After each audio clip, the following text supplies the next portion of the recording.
مانگو، دوسروں سے نہ مانگو، اللہ کی نظر نہ چڑھاوا دو، دوسروں کے لیے نہ دو۔ اللہ تعالیٰ خالق ہے، سب کو دینے والا ہے۔ اللہ نے بڑی شانیں بنائیں، ولیوں کی، بزرگوں کی، اماموں کی، نبیوں کی، ولیوں کی بڑی شان ہے، بڑا مقام ہے، لیکن سارے اللہ کے غلام ہیں، سارے اللہ کے بندے ہیں، سارے اللہ کے محتاج ہیں۔ صحت دینا، اولاد دینا، رزق دینا اور بگڑی بنانا یہ اللہ کا کام ہے۔ نبی، ولی، پیر، پیغمبر، جن، فرشتے یہ مشکل کشا حاجت روا نہیں ہے۔ اللہ نے نبی رسول بھیجے، بعد میں ولی ہیں، امام ہیں، یہ رہنمائی کے لیے ہے، مشکل کشائی حاجت روائی کے لیے صرف ایک اللہ ہے۔ رسول اللہ صلی اللہ علیہ وسلم نے اپنے عمل سے بھی یہ بات سمجھائی کہ جب بھی مشکل آتی، مصیبت آتی، آپ اللہ تعالیٰ کو پکارتے۔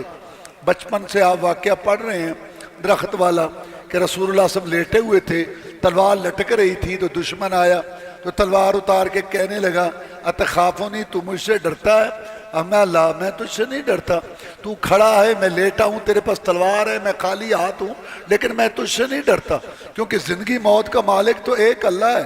جو رات قبر میں آنی باہر نہیں، جو باہر آنی ہے قبر میں نہیں ہے، علاقہ بھر مخالف ہو، فلک بھی ہو عدو میرا، بگڑتا کچھ نہیں یارب نگاہ باؤں جو تو میرا۔ اس نے کہا میں یمناؤ کا منی، پھر تجھے مجھ سے کون بچائے گا؟ ہاں تو کھڑا ہے، میں لیٹا ہوں، میں گھراؤ میں ہوں، طاقت قوت اسلحہ تیرے پاس ہے، لیکن اس وقت بھی جو میرا اللہ پر ایمان عقیدہ ہے میں اس میں کمی نہیں آنے دوں گا۔ عابد معبود والا، ساجد مسجود والا جو تعلق ہے، میں یہ کہتا ہوں اس وقت بھی میرا اللہ میری مدد کر سکتا۔ اور پھر مدد ہوئی۔ بدر کا میدان آیا، 313 کو لا کے کھڑا کیا، مقابلہ میں 1000 تھے، پوچھا لڑو گے؟ جناب لڑیں گے، وہ تو 1000 ہیں، ہم لڑیں گے، آپ کے آگے لڑیں گے، پیچھے لڑیں گے، دائیں لڑیں گے، بائیں لڑیں گے، ہم کو موسیٰ علیہ السلام کی قوم نہیں جو نے کہا تور تیرا رب جا کے لڑو۔ محمد کے ساتھی ہیں صلی اللہ علیہ وسلم، تعالی اللہ، یہ شیوا ہی نہیں با وفاؤں کا، دودھ پیا ہے ہم نے غیرت والی ماؤں کا، نبی کا حکم ہو پھاند جائیں سمندر میں، جہاں کو محو کر دیں نعرہ اللہ اکبر میں، کفار مکہ کیا چیزیں، ہم دیوں سے لڑ جائیں، سنان نیزہ بن کے باطل کے سینے میں گڑ جائیں۔ رسول اللہ صلی اللہ علیہ وسلم خوش ہو گئے جب امت جہاد پہ لگ گئی، رسول اللہ صلی اللہ علیہ وسلم خوش ہو گئے کیونکہ ان کی زندگی کا مقصد مشن جہاد والا پورا ہو گیا۔ پھر آپ نے یہ نہیں فرمایا تم صحابہ کرام ولیوں کے امام اور میں محمد صلی اللہ علیہ وسلم رسولوں کا امام، سو جاؤ، صبح جنگ جیت لیں گے، برکت تبرک سے نہیں، ساری رات روئے گڑ گڑائے، یا اللہ ڈال دے خیر مجھے، بار دے جھولی میری، سن لے میری فریاد، بنا دے میری بگڑی۔ کون کہہ رہا ہے؟ آسمانوں کا مہمان۔ کون کہہ رہا ہے؟ نبیوں رسولوں کا سردار، بار دے جھولی میری۔ کون کہہ رہا ہے؟ جس کے اشاروں سے جنت کے دروازے کھل لیں۔ اپنی امت کو سبق دیا کہ اے میری امت، میرے ساتھ محبت کا دعویٰ کرنے والو، وارے وارے جانے کا دعویٰ کرنے والو، تمہیں اللہ نے حکم دیا ہے میری اطاعت تابعداری کا، تم میری امت ہو، میں تمہارا رسول ہوں۔ مجھ پر ایک مشکل گھڑی آئی تھی، مکہ مدینے کی ساری کمائی مجھے میدان میں لانی پڑی تھی، اس مصیبت کی گھڑی میں نے ایک اللہ کو پکارا تھا۔ جب تم نے بھی مشکل کشائی کروانی ہو میری امت، سیتے لینی ہو، اولادیں لینی ہو، کشتیاں پار لگوانی ہو، تم بھی اسی کو پکارنا۔ میرا مشکل کشا بھی وہی ہے، تمہارا مشکل کشا بھی وہی۔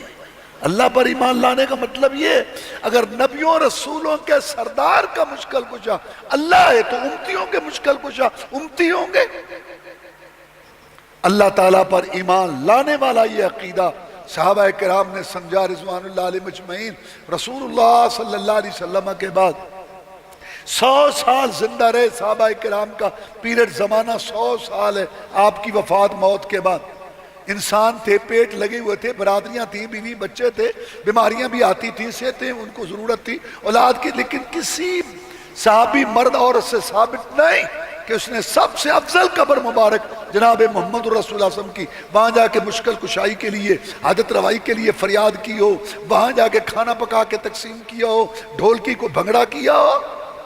صحابہ کرام سے بڑے ہیں یہ لوگ، کلمہ شریف پڑھتے ہیں، 7 پشتوں سے مسلمان ہیں اور نمازیں پڑھتے ہیں، روزے رکھتے ہیں، کلمہ پڑھتے ہیں، حج کرتے ہیں، عمرے کرتے ہیں، تراویح پڑھتے ہیں، اور ہر کلومیٹر پہ ایک ایک مشکل کشا، ہر علاقے کا علیحدہ حاجت روا نہیں۔ اللہ پر ایمان لانے کا مطلب یہ ہے کہ اللہ کے آگے جھکو، دوسرے کے آگے نہ جھکو، اللہ سے مانگو، دوسرے سے نہ مانگو، اللہ مشکل کشا ہے، دوسرا نہیں، ایک اللہ تبارک و تعالیٰ کی نظر نیاز چڑھاوا دو، دوسروں کے لیے نہیں۔ ایسے نہیں جیسے مسلمانوں نے 7 پشتی مسلمانوں نے دگڑ مگڑ کمپنی سسٹم دین بنا رکھا ہے۔ اللہ بھی مشکل کشا ہے، یہ بھی مشکل کشا ہے، اللہ بھی سنتا ہے، یہ اللہ نے اختیار دیا۔ اللہ کہتا ہے جھوٹ بولتے ہیں، میں نے کسی کو اختیار نہیں دیا، کھجور کی گٹھلی پہ پردہ ہے، میں نے اتنا اختیار نہیں دیا۔ مکے والوں کا یہی مسئلہ تھا، وہ کہتے تھے، وہ اللہ کو مانتے تھے، مکے والے حج کرتے تھے، مکے والے نمازیں پڑھتے تھے، اور مکے والے 100 اونٹ ذبح کر، لیکن وہ یہ کہتے تھے کہ اے محمد صلی اللہ علیہ وسلم، یہ جو اللہ کے نیک بندے ولی بزرگ ہیں، جب یہ نیکیاں کرتے ہیں، کمائیاں کرتے ہیں، روزے رکھتے ہیں، حج کرتے ہیں، اللہ خوش ہو جاتا ہے، اور مرنے کے بعد ان کو اختیارات دے دیتا ہے۔ وہ بزرگ جو ہے ولی مرنے کے بعد صحت دیتا ہے، اور وہ ولی بزرگ جو ہے مرنے کے بعد اس کی درگاہ سے اولاد ملتی ہے۔ رسول اللہ صلی اللہ علیہ وسلم فرمایا ایک اللہ مشکل کشا، ایک اللہ حاجت روا، اسی کے آگے جھکو، دوسرے کے آگے نہ جھکو، لا الہ الا اللہ، اللہ عبادت کے لائق ہے دوسرے۔ یہ اللہ پر ایمان لانا۔ رسول اللہ صلی اللہ علیہ وسلم پر ایمان لانے کا کیا مطلب ہے؟ قل ان کنتم تحبون اللہ فاتبعونی یحببکم اللہ ویغفر لکم ذنوبکم واللہ غفور رحیم۔ کہہ دیجئے پیارے پیغمبر صلی اللہ علیہ وسلم کہ اگر تم اللہ سے محبت کرنا چاہتے ہو تو پھر نماز، نیاز، روزہ، حج، درود، وظیفے میں، شادی غمی میں، شکل صورت لباس میں، مال کمانے، خرچ کرنے، دیکھنے، سننے، بولنے میں صرف میری اطاعت تابع داری کرو، اللہ تمہیں محبوب بھی بنا لے گا اور تمہارے گناہ بھی معاف کر دے گا۔ اللہ تعالیٰ پر ایمان لانا اور اس کے بعد رسول اللہ صلی اللہ علیہ وسلم پر ایمان لانے کا مطلب کیا ہے کہ عبادت اللہ کی اور طریقہ عبادت محمد الرسول اللہ کا صلی اللہ علیہ وسلم۔ جیسے اللہ خالق مالک رازق کے مقابلہ میں مخلوق میں کوئی ولی، نبی، پیر، پیغمبر، جن، فرشتہ، گدی، درگاہ، آستانے والا، زندہ، مردہ، مشکل کشا، حاجت روا کوئی نہیں ہو سکتا، ایسے نبیوں رسولوں کے سردار کے آنے کے بعد امت میں امام، محدث، مفسر، اس کا قول فتویٰ دین نہیں ہو سکتا۔ کلمے میں 2 کا ذکر، اللہ رسول، اذان میں 2 کی گواہی، اللہ رسول، خطبے میں 2 کا اعلان، اللہ رسول، اتحیات تشہد میں 2 کا اقرار، اللہ رسول، قرآن میں اطیعوا اللہ و اطیعوا الرسول، یا بات اللہ کی مانو یا رسول اللہ کی مانو صلی اللہ علیہ وسلم۔ جب مریں گے قبر میں جائیں گے، پہلا سوال رب کا، دوسرا رسول کا۔ اللہ تبارک و تعالی نے حق بنائے ہیں، برادری کا حق ہے، بڑوں کا حق ہے، ماں باپ کا حق ہے، جو نیک بندے فوت ہو گئے ولی بزرگ ان سے محبت رکھو، لیکن دین، ایمان، ہدایت، نماز کا طریقہ، درود، وظیفہ، شادی غمی کا طریقہ، شکل صورت لباس، زندگی گزارنا وہی ہے جو اللہ نے نازل کر دیا اور محمد رسول اللہ نے سمجھا دیا صلی اللہ علیہ وسلم۔ یہ ایمان، ان کو اللہ کہتا ہے کہ تم پر روزے فرض کر دیے گئے جیسے کہ تم سے پہلے لوگوں پہ فرض کیے گئے تھے۔ یہ کیوں کہا کہ تم سے پہلے لوگوں پہ فرض کیے گئے تھے؟ یہ اس لیے کہا کہ تمہاری طرح انسان تھے، پیٹ لگے ہوئے تھے، برادریاں تھیں، کھیتی باڑی تھی، مزدوریاں تھیں، انہوں نے روزے رکھے۔ پہلے بھی گرمی آتی تھی، 15 گھنٹے کا دن پہلے بھی ہوتا تھا، انہوں نے روزے رکھے، اور یہ جو ٹھنڈک اور یہ پنکھے، پانی، یہ تو ان کو میسر بھی نہیں تھی، انہوں نے روزے رکھے۔ اس کا مطلب ہے مصروفیات، مزدوری، بھاگ دوڑ، سارے کاروبار کے ساتھ ساتھ تم بھی روزے رکھ سکتے ہو، باقی من حرام تے حجتاں ڈھیر، اس کا علاج اللہ کے پاس۔ ہاں اگر من ہی پاپی ہے اور پھر 100 بہانے، تو پھر اس کا علاج اللہ تعالیٰ کے پاس۔ اچھا روزے کیوں فرض ہوئے؟ راشن میں کمی ہو گئی ہے؟ نہیں میرے بندو، میرے خزانوں میں تو کمی نہیں آتی۔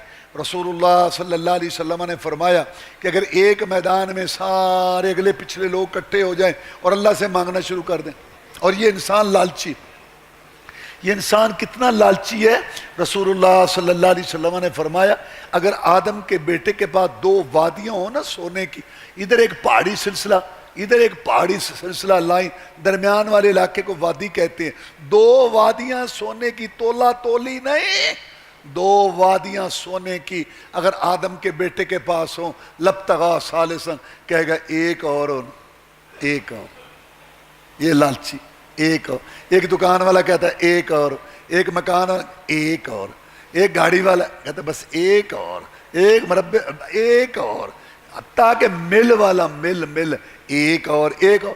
الہاکم التکاثر حتی زرتم المقابر، تیری ہرس کی آنکھ قبر کی مٹی سے پہلے بھاری نہیں. یہ لالچی مانگنا شروع کر دے. ذرا سوچو ہم کتنی پرواز کرتے ہیں, یہ بھی ہو, وہ بھی ہو, وہ بھی ہو, یہ بھی ہو, ادھر بھی ہو, وہ بھی ہو, یہ بھی مل جائے, یہ بھی مل جائے. 70-80 سال مر جاندے نہیں, یہ وہ پورا نہیں ہوتا. اے لالچی بندہ, اے لالچی مانگنا شروع کر دے ساری عرض. کون؟ کس سے؟ اللہ سے, اور اللہ پوری کر دے. رسول اللہ صلی اللہ علیہ وسلم نے فرمایا اللہ کے خزانوں میں اتنی کمی بھی نہیں ہوتی جتنا سوئی کو بھرے سمندر میں ڈبو کے نکالو. جو سوئی کے ساتھ لگنے والے پانی کی نسبت ہے بھرے سمندر, اتنی بھی کمی. تو پھر روزے کا کیا؟ فرمایا لعلکم تتقون, میرے بندو تمہارے لیے انتظام کیا. تمہاری عمریں تھوڑی تھیں, گناہ زیادہ تھے, میں مولا نے کرم کر دیا, بخشش مغفرت کا سیزن بنا کے رمضان کا مہینہ بھیج دیا تاکہ تم عمل تھوڑا کرو, ثواب زیادہ لے لو, تم جہنم کی آگ سے بچ جاؤ. تمہارا انتظام کیا ہے میں نے. اچھا, چونکہ روزے نے معافی دلانی ہے, روزے کا بڑا مقام ہے. کتنی فضیلت ہے روزے کی. رسول اللہ صلی اللہ علیہ وسلم نے فرمایا کل عمل ابن آدم یضاف الحسنۃ الی 10 امثالها الی 700 ضعف قال اللہ تعالی الا الصوم فانه لی وانا اجزی بہ. آدم کے بیٹے کو ایک نیکی کا ثواب اللہ 10 گنا سے دینا شروع کر دیتے ہیں. 20 30 100 200 300 500 700 تک ایک نیکی کا مولا ثواب دیتے. اللہ کی مہربانی بھی دیکھ اور اپنی نافرمانی بھی دے. لیکن روزے کی یہ بات, روزے کی یہ بات, اللہ کہتا ہے روزہ میرے لیے اور میں ہی اس کا بدلہ دوں گا. ہر چیز کا بدلہ اللہ تعالیٰ فرشتوں کو کہیں گے اس کو اتنا ثواب دے دو, اس نیکی والے کو اتنا. لیکن جب روزے کی باری آئے گی اللہ کہیں گے فرشتوں ہٹ جاؤ, ہٹ جاؤ فرشتوں, اب میں جانوں میرا روزے دار بندہ جانے. وجہ اس لیے کہ روزہ راز ہے اللہ اور بندے کے درمیان. آپ نماز پڑھتے ہیں نا, اللہ ریاکاری سے بچائے, لوگوں کو پتہ چلتا ہے. آپ حج کرتے ہیں پتہ, لیکن روزہ ایک ایسی عبادت ہے یا اللہ کو پتہ ہے یا بندے کو پتہ. جب روزے نے تجھے معافی دلانی, تگڑا بنا, تگڑا تگڑا روزے کو تگڑا بنا. کیسے بنے گا؟ رسول اللہ صلی اللہ علیہ وسلم نے بتایا کیسے بنے گا تگڑا. فرمایا اذا کان یوم صوم احدکم فلا یرفث ولا یصحب ان صاب وحد او قاتلہ فلیقل ان امرؤ صائم. جب تم میں سے کوئی روزے سے ہو, بے حیائی کی بات, یہ گندے رسالے, فوچ رسالے, کنجروں کنیوں کے چہرے, بوتھے مخلوط مجلسیں, اور یہ موبائل گندی ننگی تصویروں والے, اور یہ بےہودگیاں, ان سے بچو. اور میں گالی گلوچ سے, بےہودگی سے بھی بچے. اگر کوئی الجھے, کوئی گالی گلوچ کرے کہ میں بڑا گناہگار تھا, سوچتا تھا بنے گا کیا, عمر تھوڑی, گناہ زیادہ, میرے اللہ نے مجھ پہ کرم کر دیا, اب میں ایک مشن پر لگا ہوا ہوں کہ اپنے روٹھے ہوئے رب کو منا لوں, آنکھوں کانوں زبان کی اصلاح کر لوں. تیری گالی کا جواب دے کے, تیری بےہودگی کا جواب دے کے میں اپنا روزہ خراب نہیں کرنا چاہتا. یہ روزہ ہے. جڑا ایک سناوے انہوں کہندا 100 سنائی دیاں نے. یہ روزے دار صاحب ہے, کہندا اٹھ دا جواب پتھر نال ہوندا ہے. آرام نہ رہیا کر میرے نال, گل آرام نہ کر. کیوں ہے؟ کہندا ہے ٹھیک ہے اسی شریف ہونے ہیں لیکن اللہ دے فضل نال اسی بدماش بھی ہونے. یہ گل نہیں ہے. للو پنجو نے چوڑیاں نہیں پائی. تکبر, گھمنڈ, غصہ, گالی, بےہودگی, بھائی کی توہین, بے عزتی, یہ نہیں جا رہی. رمضان 40 گزر گئے, 25 گزر گئے, اکڑ اکڑ اکڑ, انا, تکبر, گھمنڈ, گالی گل کر کے جاوے کتے. تو میں نے جاندا نہیں میں کون ہوں. تو کون ہے؟ کہنا میں بڑا کتا بننا ہے.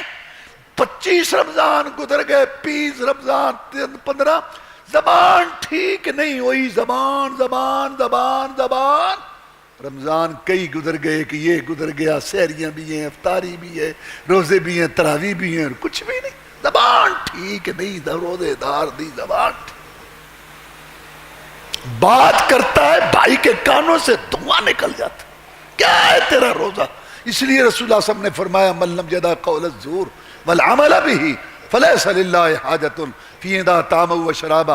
جو آدمی روزہ رکھ کے جھوٹ نہیں چھوڑتا, جھوٹی گواہی, جھوٹوں کا ساتھ, جھوٹا سودا, جھوٹ کی نشر و اشاعت, اور جھوٹا اپنا حساب کتاب نہیں چھوڑتا, اللہ تعالیٰ کو کوئی ضرورت نہیں اس کے بھوکے پیاسے رہنے کی. جیسے جانور نے سارا دن منہ باندھے رکھا, شام کو کھرلی پہ چھوڑ دیا, اس نے بھی منہ باندھے رکھا اور شام کو دسترخوان پہ بیٹھ گیا. اس لیے اصلاح نہیں ہو رہی, لوگ سمجھتے ہیں روزہ منہ باندھ، اور نہیں، منہ باندھنے کا نام روزہ نہیں. عصر کے ٹائم تم نے وضو کیا، منہ حلق خشک تھا، ٹھنڈا ٹھنڈا پانی منہ میں ڈالا، اگر تم پی جاتے، گھونٹ بھر لیتے، حلق منہ میں کتنا فاصلہ، کسی کو پتا تھا؟ نہیں. کیوں نہیں پیا؟ کہتا اللہ نے روکا. اور کمرہ بند ہے، کھانا پینا موجود ہے، کیوں نہیں کھاتے، کیوں نہیں پیتے؟ کہتا اللہ نے روکا. یہ عارضی حرام تھا، یہ کھانا پینا عارضی حرام تھا، اب حلال ہے. اب شک عارضی حرام کی اتنی پابندی کی، اور جو ہمیشہ کے لیے حرام ہے، جھوٹ بولنا، وعدہ خلافی، گالی گلوچ، بے پردگی، دھوکہ، سود، جوا، ڈنڈی مارنا، ملاوٹ والا سودا، اور نماز سے پیچھے رہنا، پیشاب کر کے کھڑے، کپڑا پلید، بدن پلید، اور کپڑا مرد کا ٹخنوں سے نیچے، اور داڑھی کے بال مونڈ کے ہر دوسرے تیسرے دن گٹر کی نالیاں پھینکنا، یہ جو ہمیشہ ہمیشہ کے لیے حرام ہے، ان کو چھوڑنے کا کبھی سوچا ہی نہیں. یہ منافقت نہیں ہے؟ رمضان گزر رہے ہیں، منافقت نہیں. جو عارضی حرام تھا اس کی اتنی پابندی کی، اور جو ہمیشہ کے لیے حرام ہے اس کی کبھی سوچ ہی پیدا نہیں ہوئی. تو روزے کا مقصد ہے کہ اپنی اصلاح کرو. پتہ نہیں اگلا رمضان ہماری قسمت میں ہو نہ ہو. اس لیے رسول اللہ صلی اللہ علیہ وسلم نے فرمایا کہ جب جبریل علیہ السلام نے کہا کہ یا محمد صلی اللہ علیہ وسلم، اللہ اس بندے کو تباہ ہلاک کر دے جس کی اصلاح رمضان میں بھی نہیں ہوتی. آمین. کتنے بڑے بدبخت ہیں وہ مرد، کتنی بڑی بدنصیب ہیں وہ عورتیں جن کی زندگیوں میں 25 رمضان 20 30 15 گزرے گئے، جیسے تھے ویسے. رمضان شروع ہوتا ہے جیسے تھے، عید کا چاند چڑھے جیسے تھے ویسے کے ویسے. کیا یہ مقصد ہے رمضان کا؟ ہو سکتا ہے اگلا رمضان ہماری قسمت میں پتہ نہیں نہ ہو. پھر تو میرے بھائیو، یہ رمضان اللہ نے نعمت بنا کے بھیجی ہے. روزہ رکھو، رات کا قیام گناہوں کی معافی کا سبب ہے. قرآن مجید کو سمجھ کے پڑھو غور فکر سے. ہندو جانتا ہے اپنی کتاب سے، مسلمان ہزاروں کی تعداد میں قرآن نادر نہیں. آپ اتنے لوگ بیٹھے ہیں، کتنے لوگ ہیں جن کے گھروں میں بخاری شریف مترجم ہے؟ کتنے لوگ ہیں جن کے گھروں میں قرآن مجید کی دین ٹھیکے دے دیتا ہے؟ سن لو، دنیا اللہ ہر ایک کو دیتا ہے، کوئی مانگے اس کو بھی، کوئی نہ مانگے